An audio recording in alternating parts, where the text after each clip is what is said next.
My name is Muhammad HAZIM AIMAN bin HALIM from UiTM Arau, the Faculty of Sports Management and Recreational, Group 1115C, my metric number. We're gonna be talking about backpack then. Packing and using your backpack the right way is crucial. If you are up for several days of traveling, backpacking or camping, the most important step when packing your backpack is to leave all the unnecessary things at home. A fit person actually should not carry more than 20 to 25% of his or her body weight over a long period of time. The pack's center of gravity should sit close to the body, or especially the torso, and ideally around shoulder height, just to avoid back pain. Here I give you an example of a wrong way of using your backpack. So this figure is absolutely wrong. The pack's center of gravity sits far from the body, the torso, resulted the pack to strongly pull the body backward. The body will constantly work against the pack's weight, and this will eventually lead to a serious back pain. In other cases, I also show you an ideal way of using the backpack. Here you can see the pack's center of gravity is close to the body. As we could see here, the pack is sit close to the torso, and the backpack will not pull the body backward. You can achieve this by having a proper backpack, a proper interior backpack arrangement. For preparing all the necessities, you first have to study your destination carefully. Different environments require different sets of equipment for you to bring along. By knowing your place and prioritizing all the priorities, all the equipment, you manage to save space and also time to access the backpack. And then you will also need to pack according to the duration of the expedition. The way you will be packing is depending on the type of trail you will be going. For on trail, you will be more focusing on the accessibility towards the equipment in the bag. Divide your bag into three parts, which is the bottom part, the middle part, and the top part. For the bottom part of the bag, you will be needing to put all the squishy things that you won't need until you have stopped at a certain area for the day, and use them to create a soft foundation for your backpack. And next, for the middle part of the bag, with a soft foundation at the bottom, you can then begin to fill the cavity of the bag with the equipment that is much more heavier, and also the gear that you will need to access all day. Example of those things is food storage, cooking appliances, and much more can go on top of your sleeping items below. So lastly, for the top part of the bag, there are things that you will need to have an easy access towards the equipment. You will want to be able to grab a warm sweater or jacket easily in case the temperature drops. The same goes for your rain jacket if suddenly the rain start falling. And also, you will be needing an easy access to your backpack first aid kit for certain emergencies. For off-trail, you want to be more focused on the arrangement of your equipment in your bag. This is because when you are going through the off-trail, it is required for you to be balanced, and also it requires athleticism. So, proper arrangement of the internal equipment of the bag will surely help a lot. Quite the same to the on-trail way on packing the backpack. Off-trail requires you to pack heavier stuff as close to your torso. So, during the on-trail, you have to divide the bag into 3 parts. But for off-trails, you're gonna be dividing the bag into 4 parts, which is at the middle you're gonna be separate onto 2 parts, which is as you can see C and B, where you keep much more heavier equipment at B, and those that are much lighter at C. And for bottom and top part is the same with on trails. So the advantage and the disadvantages that will you get from proper and improper way on packing your backpack. Okay, first, the advantage itself is it would save time to pack in and also to pack out all the equipment during cleaning and also during setting up the campsite. Normally, when we were hiking, mountaineering, or much more, we will use to get HAYAT. So it will not a good idea to waste time struggling to find what do we need when the time comes.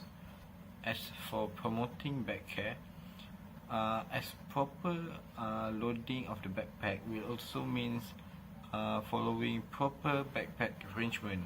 This will avoid any difficulties that will lead to back pain and also avoiding the constraints during our activities and whatnot. As for the disadvantages of improper loading the backpack will lead to waste of time, energy and effort, because if you only put and stuff all the equipment inside the bag, you will find it really difficult to really find what you need on time. You will have to struggle for the unnecessary effort of finding those equipment. A neat arrangement would give a big hand during setting up the camp, or especially during any emergency during you were away. And also a failure to load the bag properly will also cause fatigue to your body. We want to carry out these activities to really promote healthy living lifestyle, but instead of enjoying what we had planned, we unfortunately have the risk to get injury caused by our own carelessness.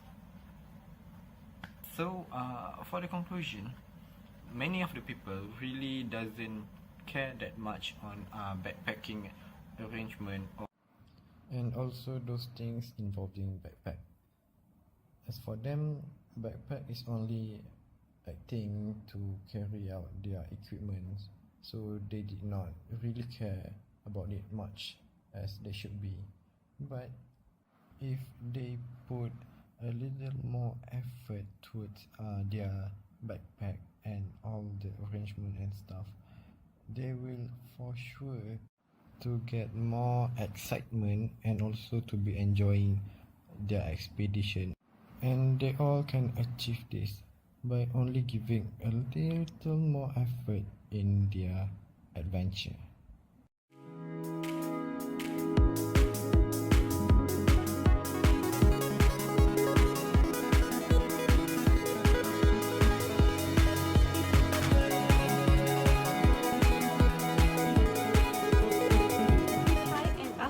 My name is NURUL ATHIRAH binti AZHAR from Faculty Sports Science and Recreation, Campus Arapalis, with the student ID 2018-663148, Semester 5, with Group SR115C.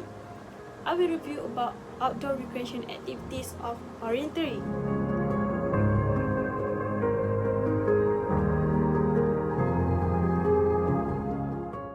So, what is orienteering? Orienteering is a navigational sport that uses a highly detailed map. This sport helps you improve your navigation each time, whether you are an experienced hiker, competitive runner, or just a family or group out for an activity in a park. By using only a map and a compass, they must locate a preset route through a series of checkpoints before they can cross the finish line. The history of orientation begins at the end of the 19th century in Sweden, where it began as a military academy. The real word orientation was first used at the Swedish Military Academy Karlberg in 1886 and meant with the assistance of a map and a compass, the crossing of unknown territory. The competitive sport started when the first competition for Swedish military officer was held at the Stockholm Garrison Annual Games on 28 May 1893. The first civilian competition was sponsored by the JAAFAR Sports Club and held near Oslo in Norway on 31 October 1897. The course followed modern standards for a long time at 19.5 km with only 3 controls in place. The competition was won in 1 hour, 47 minutes and 7 seconds by Peter Possum. So there are 3 types of orienteering. The first type is classic orienteering. A classic orienteering competition is a race where runners need to find a number of checkpoints in a particular order before reaching the finish line, otherwise being called cross-country orienteering. The winner is the individual or team who completes the course faster. Next is relay orienteering. Like cross-country orienteering, relay orienteering is a race through a series of checkpoints that must be reached in a specific order by orientators. The difference is that each member of a relay team with their own map runs the first leg of the race alone. Team members must wait until the circuit is complete by a previous runner before they can start their own leg of the race.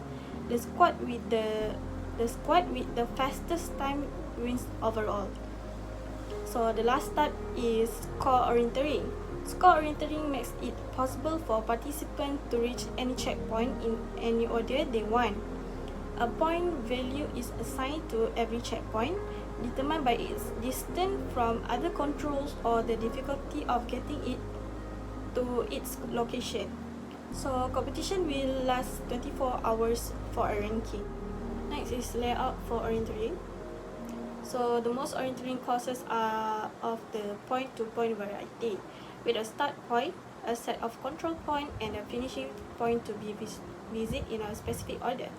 Normally, until after starting point, the orienter does not to see the map and route. However, the map may be familiar to small local events, and orienters may copy their course from a master map before starting. The challenge is to complete the course in the shortest possible time by visiting all control points, assisted only by the map and a compass. So the equipment that need during orienteering are compass, good auto shoes, watch, whistle, torch, and refreshments. So how to use a compass? First, put your compass on the map with the direction of travel arrow pointing to the top. Second, rotate your bezel to match the direction of travel arrow with the knots on the compass. Move the compass so the edge of the base plate is sitting on the left or the right side of your map, with the direction of travel arrow still pointing to the top. So the last part is rotate your body with the map and compass in hand so the magnetic needle lands in the outline of orienteering arrow. Is how to use flag and puncher. To verify a visit, the orienter uses a punch hanging next to the flag to mark the control card. Competitors will mark their cards based on each control point. Every puncher will be different with its own distinct shape. Each code will be planned on each flag. Different punches make a different patterns of holes in the paper. Next is control card. The use of control card is to the orienter punches a pattern in the corresponding number box on the control card. Usually for format competition, classic orienteering requires a race in a present order between controls. The person who completes the course in the shortest time is the winner. As distinct from a scoring course, this is called a Cross-country course. Courses are usually designed so that it is not easy to find the fastest route on the map or to follow it on the terrain. The conventional race has a usual winning time between 75 to 90 minutes. Next is for the course safety. Orienters should wear protective clothing appropriate for the terrain and conditions. Orienters must carry a safety whistle during the event. Orienters also must report to the finish official whether they are finished or not, and must hand in their map to the finish personnel. Orienters must aid any injured participant they encounter on their course. Orienters crossing routes or railway must observe traffic rules. And lastly, orienteering organizers should provide safety-bearing information to all competitors. So the advantage of orienteering is enhance the decision-making abilities of the participant, especially when trapped in a stressful situation. Another advantage of orientation is the way that it helps to develop one's self-esteem, which goes hand in hand with the development and use of courage as the person has to go through various roads, forests and parks. Other than that, it also increases the chance of learning from new opportunities. Orienteering includes the use of navigation techniques, maps, compass, and preparation to be part of an orientation activity that allows the participant to gain basic or advanced knowledge of these things. As they take time during their course to explore nature, orienting also increases the awareness of participants, volunteers, and facilitators about the value of being an advocate for the environment. Lastly, increasing cardiovascular capacity because orienting activities includes walking, jogging, and hiking is the health benefits. So, aerobic capacity and cardiovascular power are improved by all three of these practices. So the disadvantages of the orienteering is the purpose of winning often interrupts the mind of the competitor to think of their safety as a priority and can somehow lead to unexpected injuries along the course, such as a sprain or other than that impact muscles, tendons, joints, or anything mentioned. Compared to the benefit it has in mind for the participant, the advantages of orientation are less. So the summary that I can make is individuals who enjoy orienteering are excited about environmental stewardship. Orienters believe in the slogan, take nothing away, leave nothing behind. Another way of showing that orienters are cleaning up their garbage and not picking flowers. Because orienteering is gentle on the environment, orienters do not harm the areas they cross, nor do they cross fragile areas.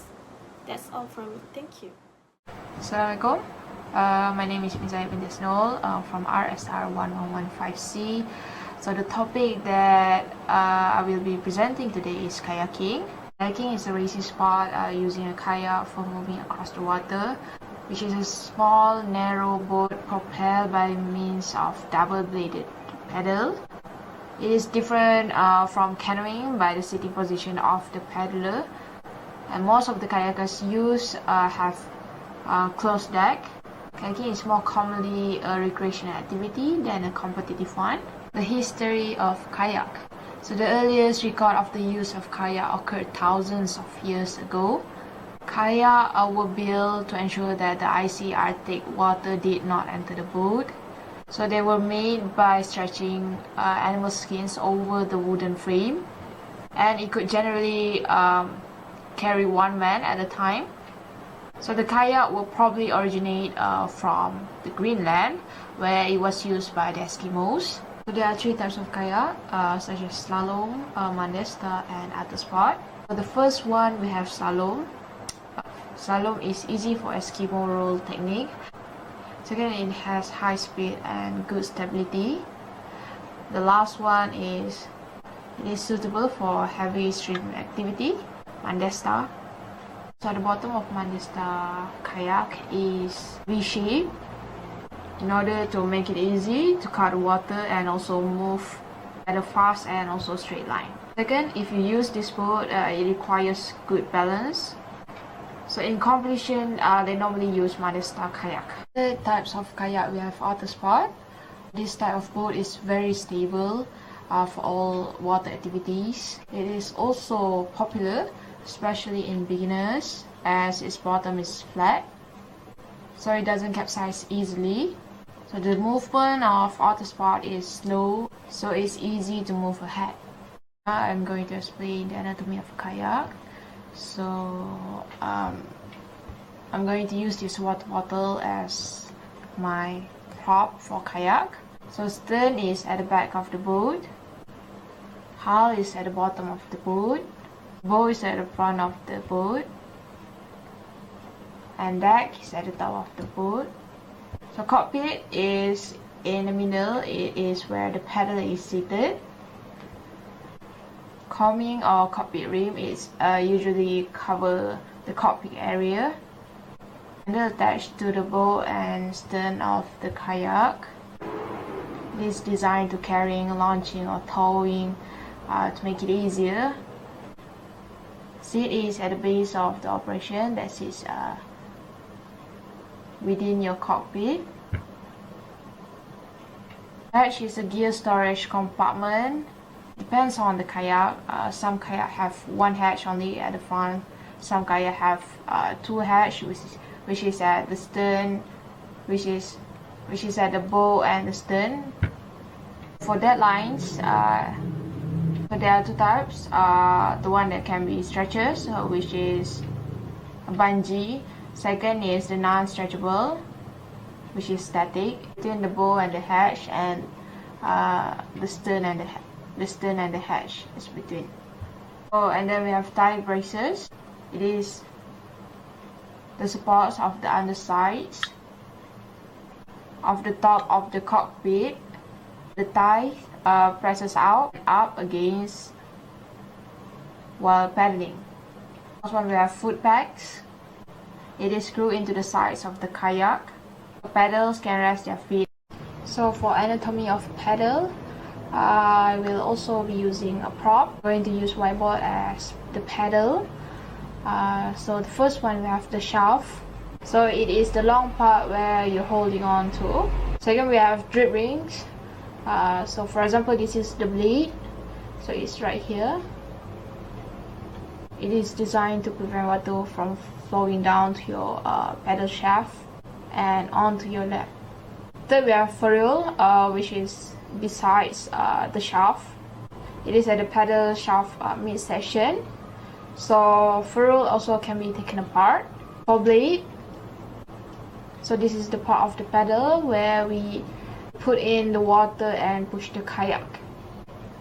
The last one, we have the throat. It is the paddle segment where the blade join the shaft.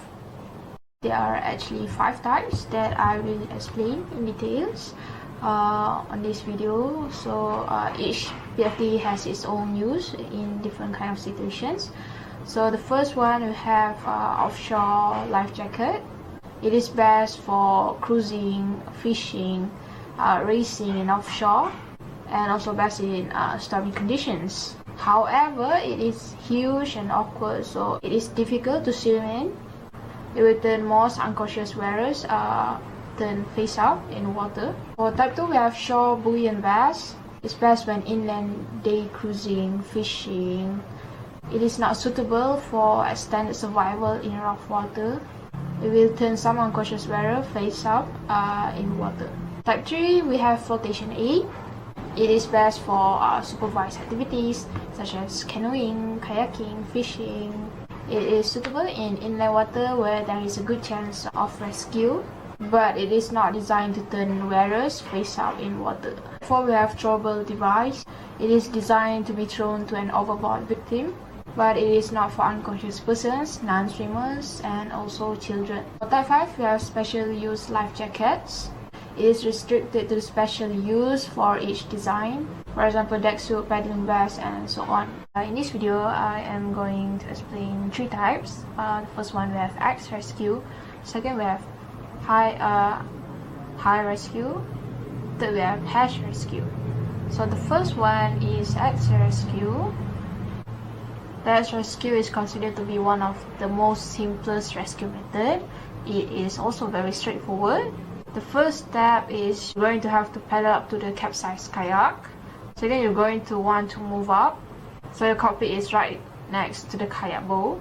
Third step, you need to raise the end of the bow out of the water and turn up the kayak to right it. Fourth step is to allow the water to drain out, so you can roll the kayak on its sides to make it easier. The last step is to put the kayak back into the water and try to arrange it so that the stern of the kayak empty swings over close to the bow of your kayak. So we have high rescue. If you have two kayaks to support, high rescue is a useful rescue strategy. The reason this is one of the most successful strategies is because the technique simply involves picking the whole kayak out of the water and turning it over so that the water will drain out. So the first step is both rescue kayak have to pull up close to the capsized kayak.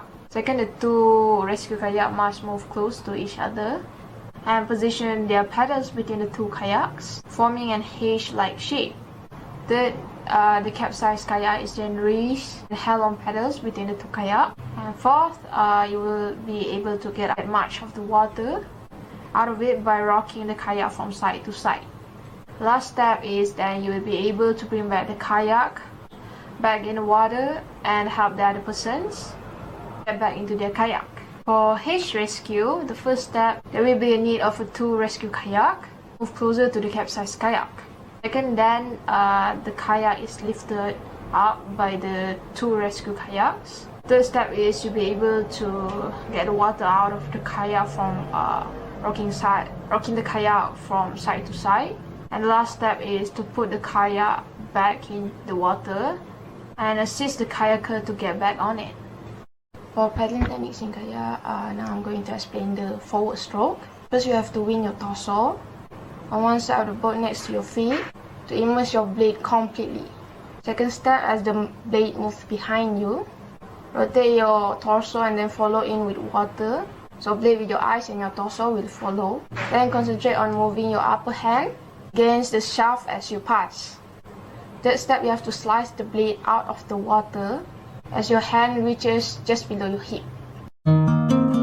So now for backstroke, your torso clockwise and take a backstroke on the side of your kayak so that you face the right and your shoulders are parallel with the kayak. Second step, at the end of the kayak, you need to put the paddle into the water and push it to the water toward the front, holding the paddle upright and close to the kayak.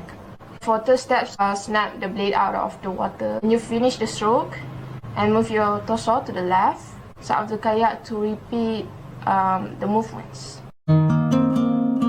Forward sweep. First, you need to turn the kayak aside or around while the kayak is moving forward. Second, you need to extend the paddles out horizontally. Then you need to dip the blade into the water on the opposite side of the kayak from the direction you intend to turn. Third step, you need to pull the paddle through the water in a sweeping C motion from tip to stern.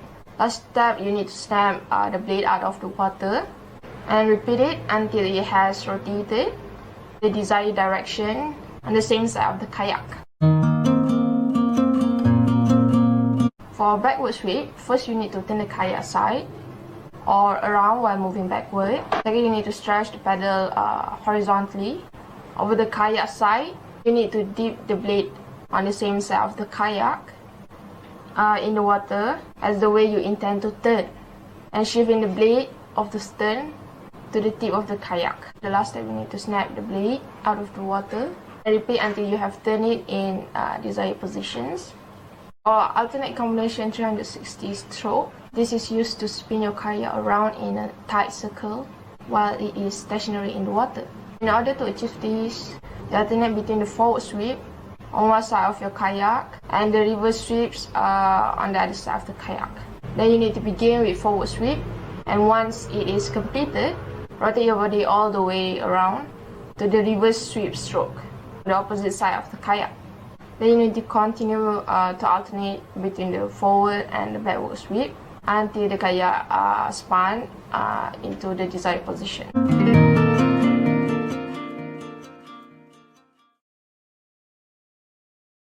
For draw stroke, first you need to rotate your blade so it horizontally. Second, you need to reach out with the tip of the blade to touch the water about 2 feet away, directly on the side of your boat. Third, you need to pull out your blade straight toward your lower side, holding the tip of the blade immersed in the water throughout the stroke.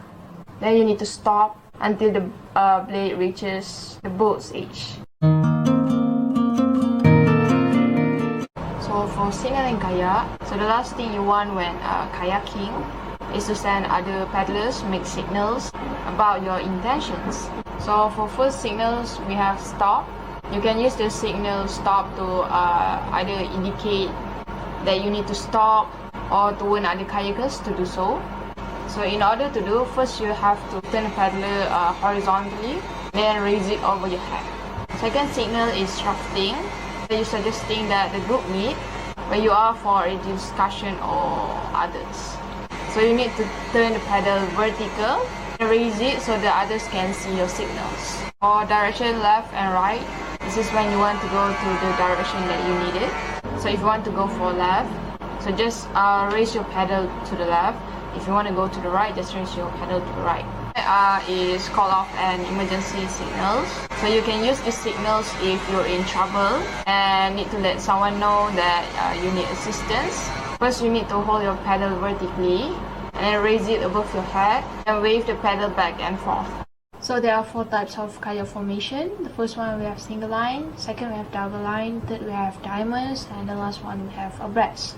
So for single line, it is used to simultaneously allow forward movement. For double line, we use it if the line is too long.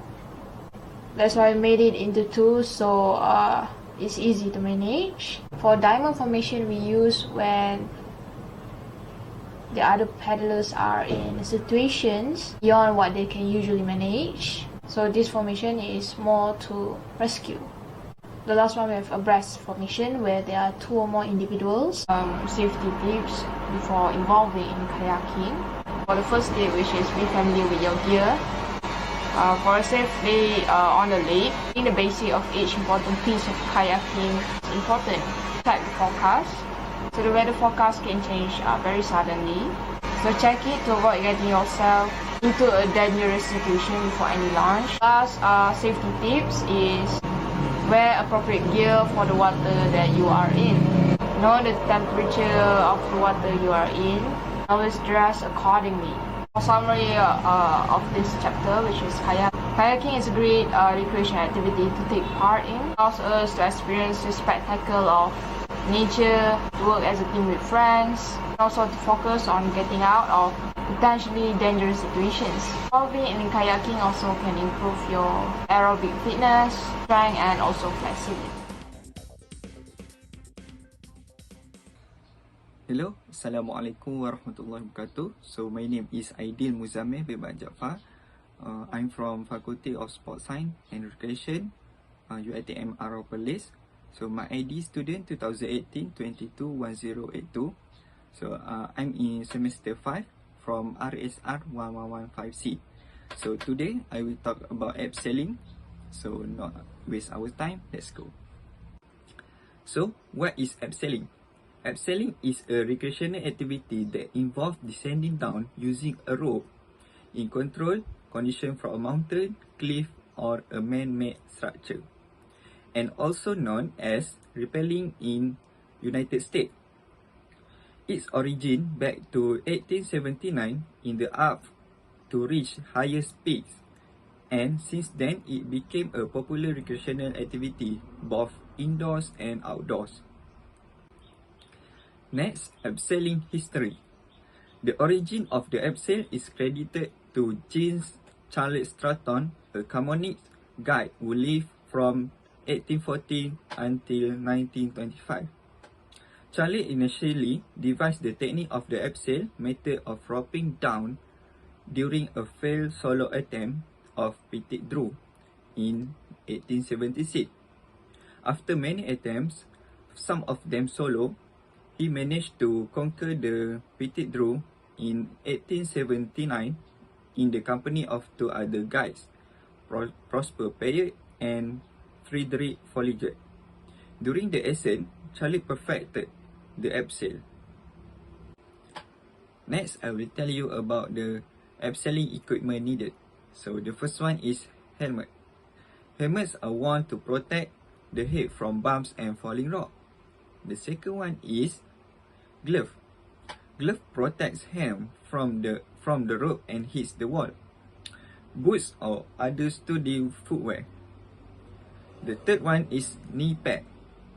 Knee pad or sometimes elbow pads are popular in some application for the protection of joint during crawl or hits. Next is rope. Abseiling rope are one of the most important pieces of equipment for abseiling. It must be thick and secure for your safety since they can be damaged or cut by rock edges. Rope used for descending are typically of chemical construction with a multi-strand core protected by an abrasion-resistant woven sheets. For most applications, low stretch is used to reduce bouncing and to allow easier ascending of the rope. Next is harness. Harness is used around the waist to secure the descender. It should be comfortable if you are planning on spending many hours hanging from it while descending. The next is descender. A descender is a device or hitch which is designed to allow for rope to be paid out in controlled fashion under load, with a minimal amount of effort being expended by the person controlling it. And the last one is rappel device and locking carabiner. The speed of descending is controlled by a rappel device. A locking carabiner is a large clip that holds all descending system together and attach you to the climbing harness. That's all. Next, I will explain to you guys about the anatomy of Camenter rope and seat harness. Camenter rope. Camenter braid rope static repelling camenter line is constructed with traditional metal sleeve consisting of 48 strands of polyester. The inside or can is a braided core of energy-absorbing nylon. The core is fully steam stabilized to enhance the rope flexibility and prevent hardening in service. The braid also bend more easily and with less fatigue of the core when cycled over sheave or drop over a parapet. Sleeve is either white or solution cast fiber which made for lasting colors and enhanced wear resistance. Camenter construction may be used for both static and dynamic ropes. Static ropes are designed to allow relatively little stress, which is most useful for applications such as hauling and rappelling. Dynamic rope is used to belay climber, and it's designed to stretch under a heavy load to absorb the shock of a fallen climber. Next is harness. There are 8 things in the harness. The first one is haul loop. The second one is gear loop. The third is buckle. Next is belay loop. Fifth, leg loop. And sixth, cross piece. And seventh, tie in loops. And the last one is waist belt. How to take care of the ropes? The first one is make sure your ropes are not tangled. The second one is always keep it dry and hanging after use. The third one is don't step on your rope. Next is use a rope bag. The last one is wash your rope. I will teach you guys the proper technique of abseiling. Abseiling should be performed under supervision of trainer and experienced pupil. Abseiling should never be undertaken alone due to the risk nature of the activity and the fact that another person may be required to effect a rescue should someone become trapped. I will attach the video so you can watch as a reference. I'm Lawrence from Mountain Trips and I'm going to show you how to safely abseil. I've come to Bowles Outdoor Centre because they have let us use their abseiling station here. So the first thing I'm going to do is thread one end of my rope through the top part of this abseil. And now if I just pull the two ropes together constantly like that, I will end up with the middle of the rope at the top here. So I'm just going to keep on doing that until I've got the middle of the rope right at the top. It's really important to end up with the middle up there, otherwise my rope might not reach the ground. Once I've done that, I can now coil up the rope and gently throw it off. So I'm going to have a quick look over, make sure there's no one down there, and then give a bit of a warning shout as well. Below!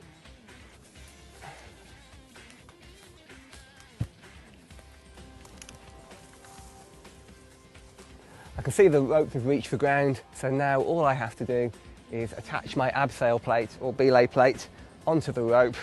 I'm going to attach my belay plate onto the rope. The rope's got two strands coming down and there are two holes in the belay plate. So I'm going to make a loop of rope and then put each one of those two loops through the two holes. And then clip it all onto the carabiner, which is attached to the abseil part of my harness. Don't forget to do the carabiners up. Now before I go, I'm going to attach a prusik loop onto the bottom here. Now the reason why you do this is if I was to abseil down and accidentally let go of the rope, the prusik loop would actually hold me. So I'm going to get a loop of rope here and then start wrapping it around the abseiling line. 3 or 4 wraps is normally enough.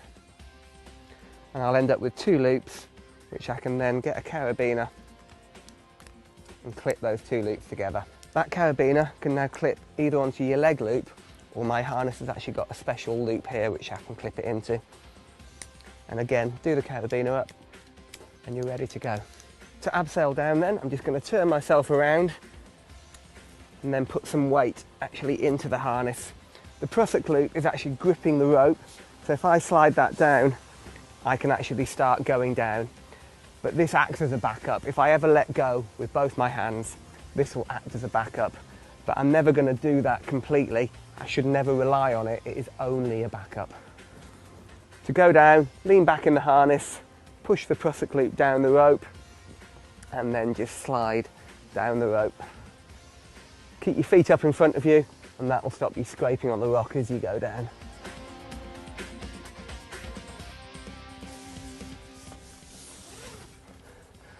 And that's how to abseil. Next, I will tell the advantage and disadvantage of learning abseiling activity. The advantage. The first one is enhancing eye-hand coordination. The second one is development of observation and social skill. And the last one is confidence building. The disadvantage. The first one is rock fall and edges. When setting up the abseil, avoid position with loose rock or sharp edges in the area where the rope will run. The second one is jam rope. Despite precaution, sometimes the rope will jam. If it does, then try to flick it free or change the pulling angle. So, would you guys interested with abseiling activity? It is entire image as an outdoor adventure sport. It is fun to know that abseiling can be everyone's sport. You can do alone abseil adventure and be in the group of family or friends in enjoying the one of a kind thrilling experience that abseiling can offer. That's all from me.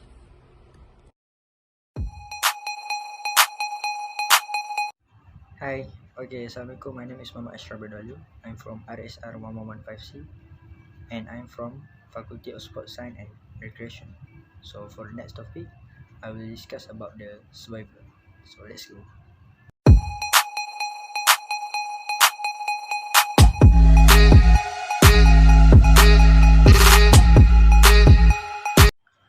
So for the introduction, I will explain to you guys about the definition of survival. There are many definitions for survival. So for me, the definition of survival is life through a dangerous situation in which it was possible that the survivor might die. They are acronym for the survival. So the first one is S. S is stand for size up the situation. U. Use all your sense. R. Remember where you are. V. Vanquish fear and panic. I. Improvise. V. Value living. A. Act like the native. And the last one L. Live by your wit or learn basic skill. Essentially, there are 4 tests on how to test or taste the edible plant. So I will tell you guys on the next slide. Okay, first of all, I will show you guys about the equipment or type of edible plants.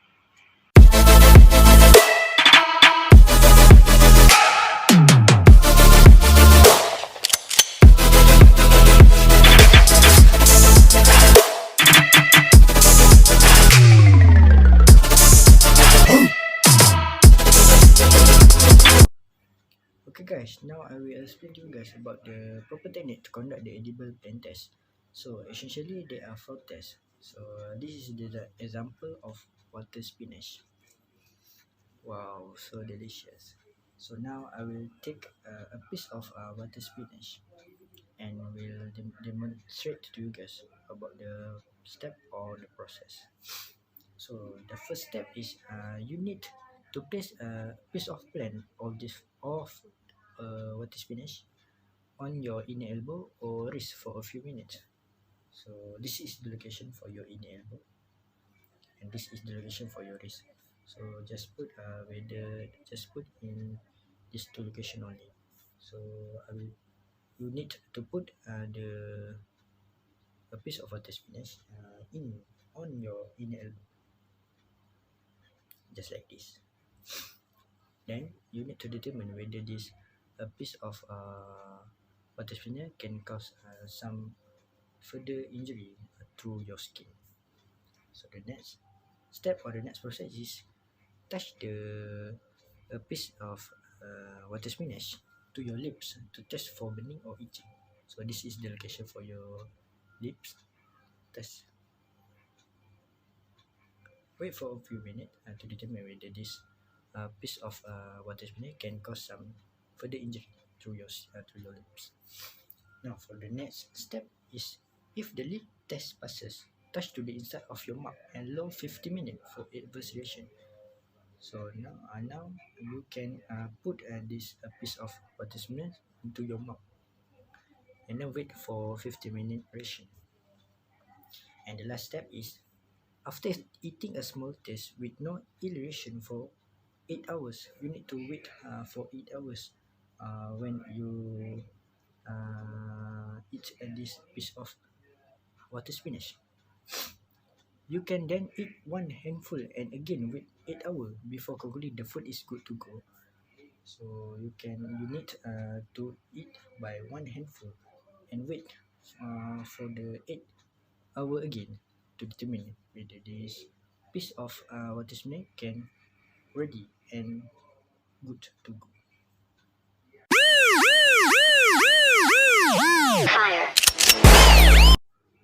Okay guys, now I will explain to you guys about the advantages of conducting the correct technique on how to test the edible plant. So essentially there are many advantages that you can learn and get from the conducting the correct technique. So this is the sum that I got and I can explain to you guys. So the first of all is to ensure the safety of survivor from exposure to several diseases such as your skin will itchy or further injury. So the next advantages is to make it easy to go to the next step by cooking the edible plant.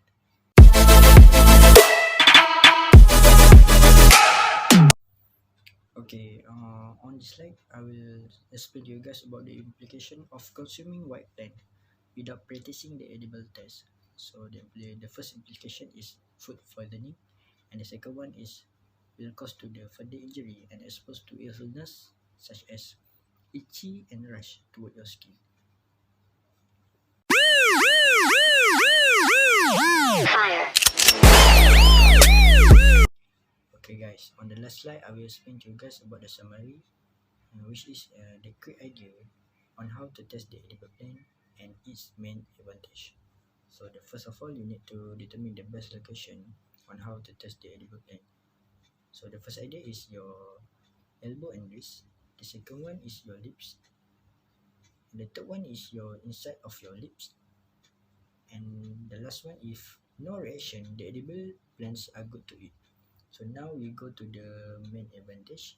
So essentially, water is the most important. Water is the most important for the survivor to keep survive.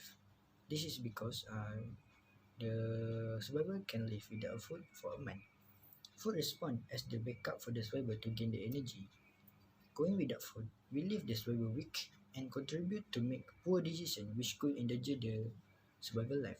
So I would like to stress once again, while you in the forest, you need to find some food. This will help you to boost your energy and give some extra energy to help you to face the problem and can solve the problem during the particular situation.